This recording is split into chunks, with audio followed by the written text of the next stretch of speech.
আসসালামু আলাইকুম ওয়া রাহমাতুল্লাহি ওয়া বারাকাতুহু। প্রিয় দিনদার ভাই ও বোনেরা, কিভাবে আপনারা পবিত্র এশার নামাজের পরে বিতিরের ৩ রাকাত ওয়াজিব নামাজ আদায় করবেন তার সম্পূর্ণ নিয়ম আজকের এই ভিডিওতে বলে দিব। এবং যারা বিতির নামাজের দোয়ায়ে কুনুত এই দোয়াটি পারেন না তাদের জন্য ভিন্ন একটি ছোট্ট দোয়া আছে, সেই দোয়াটি আমি আপনাদেরকে শিখিয়ে দিব যাতে করে আপনি দোয়ায়ে কুনুত শেখা পর্যন্ত এই দোয়াটি পাঠ করে বিতিরের ৩ রাকাত ওয়াজিব নামাজ আদায় করতে পারেন। দর্শক, এই পবিত্র বিতিরের নামাজ পড়ার হুকুম কি? সর্বপ্রথম আমরা এটা জেনে নিব। বিতির নামাজ পড়া ওয়াজিব। ওয়াজিব মানে আবশ্যক, অবশ্যই পাঠ করতে হবে। কোনো ব্যক্তি যদি ওয়াজিব তরক করে তাহলে তার মারাত্মক পর্যায়ের গুনাহ হবে। অর্থাৎ অর্থাৎ সে ব্যক্তির এশারের নামাজটা যদিও হয়ে যাবে কিন্তু বিতিরের এটা কিন্তু আলাদা একটা নামাজ।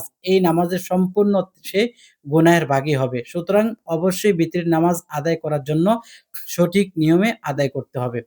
দর্শক, এই বিতিরের নামাজ মোট ৩ রাকাত। কেউ বলে থাকেন ১ রাকাত, এটা ভুল।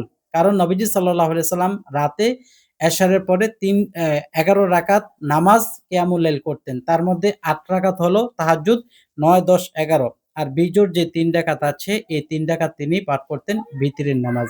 এই বিতিরের নামাজের নিয়ত কিভাবে করবেন? বিতরের নামাজের নিয়তটি হলো নাওয়াইতু আন উসাল্লিয়া লিল্লাহি তাআলা সালাসা রাকাতি সলাতিল উইতরি ওয়াজিবুল্লাহি তাআলা মুতাওয়াজ্জিহান ইলা জিহাতিল কাবাতি শরীফাতি আল্লাহু আকবার। বাংলা যারা করবেন, আমি বিতিরের ৩ রাকাত ওয়াজিব নামাজ আদায় করিতেছি, আল্লাহু আকবার। অতঃপর আপনি হাত বাঁধবেন। হাত বাঁধার পর সর্বপ্রথম সুবহানাকাল্লাহুম্মা ওয়া বিহামদিকা ওয়া তাবারাকাসমুকা ওয়া তাআলা জাদ্দুকা ওয়া লা ইলাহা গায়রুক, এই দোয়াটি পাঠ করবেন। দর্শক, এই দোয়া পাঠের পর অবশ্যই আপনি আউযুবিল্লাহ, বিসমিল্লাহ পাঠ করে সূরাতুল ফাতিহা পাঠ করবেন। এরপর আবার বিসমিল্লাহ পড়ে যেকোনো একটি সূরা আপনি পাঠ করে নিবেন। যেকোনো একটি সূরা, সূরাতুল কদর হতে পারে, সূরাতুল ফিল বা সূরাতুল ফিল থেকে নাস পর্যন্ত যে ১০ টি ১১ টি সূরা আছে, এই সূরাগুলো থেকেও আপনি পাঠ করতে পারবেন। তবে মনে রাখার বিষয় হলো ১ম রাকাতে যেটা পড়বেন, ২য় রাকাতে তার নিচের দিকে সূরা পাঠ করা ভালো। আরেকটি বিষয় খেয়াল রাখার, সেটা হলো আপনি ১ম রাকাতে যে সূরাটা পড়বেন, ২য় রাকাতে তার চেয়ে একটু কম সংখ্যক আয়াত হতে হবে। কম সংখ্যক আয়াত বা ১ম রাকাতে যে বড় সূরা, ২য় রাকাতে একটু ছোট সূরা।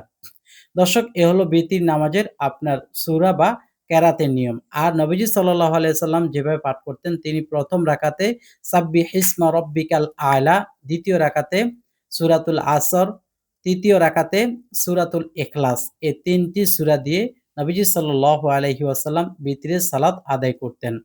দর্শক, এইভাবে আপনি ১ম রাকাত, ২য় রাকাতে আপনি ২য় রাকাতের জন্য দাঁড়িয়ে সূরাতুল ফাতিহা পাঠ করার আগে যে আমরা সানা পাঠ করি ওইটা আর পড়া হবে না।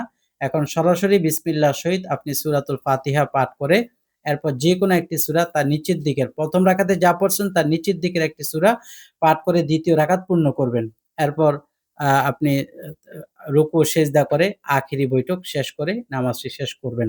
দর্শক, ৩য় রাকাতে আপনার যেই দোয়ায়ে কুনুতটি, এই দোয়ায়ে কুনুতটি অনেকেই আছি শুদ্ধভাবে পাঠ করতে পারি না।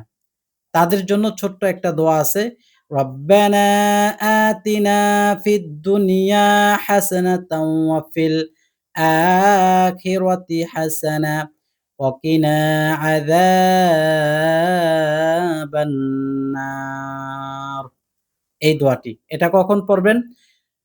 ২য় রাকাতে তাশাহুদ পড়ে ৩য় রাকাতের জন্য দাঁড়িয়ে যাবেন আল্লাহু আকবার বলে। দাঁড়িয়ে এরপর আপনারা যেকোনো একটি সূরা পাঠ করবেন। পাঠ করে উল্টো একটা তাকবীর দিবেন আল্লাহু আকবার বলে। আল্লাহু আকবার বলে উল্টো তাকবীর দিয়ে তারপর আপনি দোয়া কুনুত পাঠ করবেন। দোয়া কুনুতটি আমি একবার বলে দিচ্ছি। যারা পারেন না তারা শুনে শিখে নিবেন। আর যারা পারেন তারা তো পারেনই। আর যারা পারেন না তারা অবশ্যই এই দোয়া শিখে নিতে হবে। আপনি ছোট্ট ওই দোয়াটি সবসময় পড়ে গেলে আর যদি এই দোয়া না শেখেন তাহলে কিন্তু আপনার নামাজ হবে না। এই দোয়া শিখা পর্যন্ত হলো ওই দোয়া আপনি পাঠ করে নামাজটি আদায় করবেন। আল্লাহুম্মা ইন্না নাস্তাঈনুকা ওয়া নাস্তাগফিরুকা ওয়া নু'মিনু বিকা ওয়া নাতাওয়াক্কালু আলাইকা ওয়া নুসনি আলাইকাল খাইর ওয়া নাশকুরুকা ওয়া লা নাকফুরুকা ওয়া নাখলা'ু ونترك من يفجرك اللهم إياك نعبد ولك نصلي ونسجد وإليك نسعى ونحفد ونرجو رحمتك ونخشى عذابك إن عذابك بالكفار ملحق। এটি আমি আপনাদেরকে স্ক্রিনে দেখাইয়া দিব। দর্শক, এই দোয়া কুনুত পাঠ করে এরপর আপনি আবার ৩য় বৈঠক মানে ২য় বৈঠক ৩য় রাকাত শেষ ২য় বৈঠকে বসে তাশাহুদ, দুরূদ শরীফ, দোয়া মাসুরা পাঠ করে এরপর আপনি সালামটি ফিরিয়ে নিবেন। সালাম ফেরানোর পর আপনি আস্তাগফিরুল্লাহ একবার, তারপরে যেকোনো দোয়া, তাসবিহ, তাহলিল নামাজের পরে এগুলো পাঠ করবেন। এরপর আপনি মুনাজাত দিবেন। মুনাজাতের সময় অবশ্যই সূরাতুল ফাতিহা, সূরাতুল ইখলাস ৩ বার পাঠ করে দোয়া করলে দোয়া কবুল হয়। আপনারা সেটা করতে পারেন। আর যদি আপনি ছেড়ে দেন তাহলে আপনি দোয়া থেকে মাহরুম হইলেন। তো যারা পাঠ করার পাঠ করে নিবেন। পাঠ করার পর মুনাজাত দিবেন।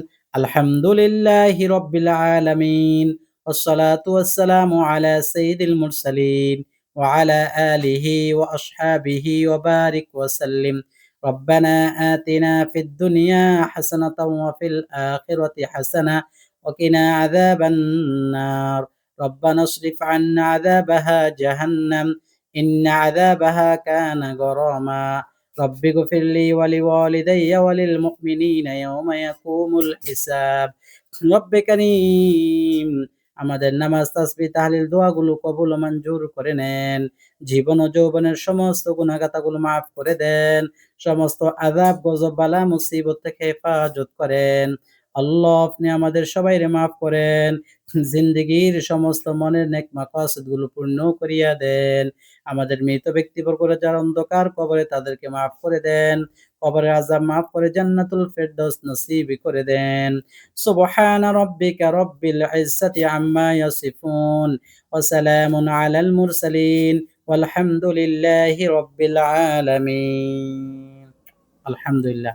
দর্শক, যদি ভালো লাগে লাইক দিয়ে শেয়ার করবেন আর আমল টিভি চ্যানেল সাবস্ক্রাইব করে পাশে থাকা বেল আইকন বাজিয়ে রাখবেন। আসসালামু আলাইকুম ওয়া রাহমাতুল্লাহ।